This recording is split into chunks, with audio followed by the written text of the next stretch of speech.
What's up, guys? Coach T here, talking to you guys today about self-reflection, all right? This is separate from some of the other things we've talked about, whether it's acceptance or it's believing in yourself. Reflection refers to the ability to look at yourself and actually analyze and ask yourself, the questions.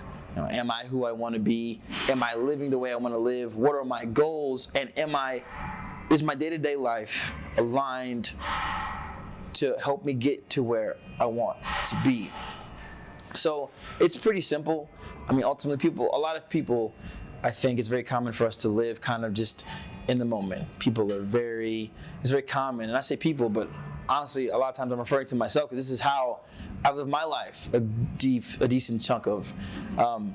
But ultimately, you can choose to give into the moment and let kind of how your outside environment determine how you feel and what you do, right? People will use excuses, oh, well, this happened, so this is how I felt, or they did this, so I did that. And while, it makes sense and it lines up from like a logical standpoint, ultimately, you are responsible for yourself.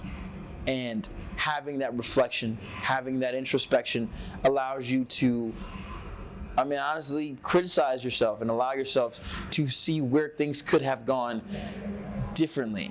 And I think if you want to do that, a good practice is to just do it at the end of every single day. When you go into bed, doing your nighttime routine, brushing your teeth, whatever, laying down, you can ask yourself as you lay your head down, as you get ready to rest, how did the day go?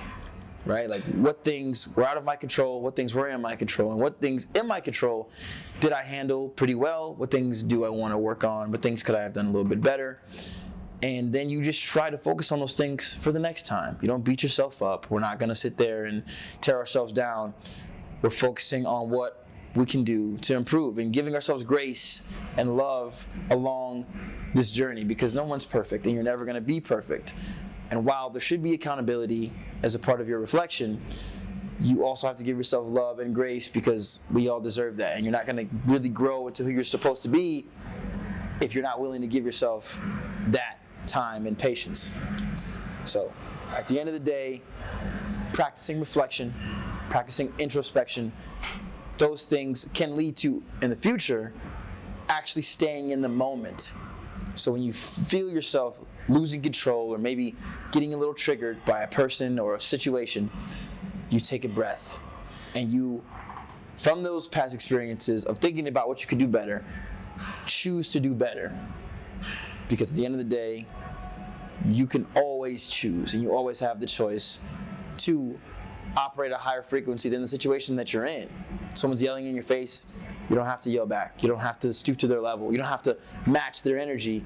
You can choose to vibrate at your own frequency and live a life that is honorable to you, so that when the situation is over, you can be proud knowing that you handled the situation at the best that you could and in line with who it is you want to be. I hope this all helps. If you guys have any questions, of course, always reach out to us. We love you all.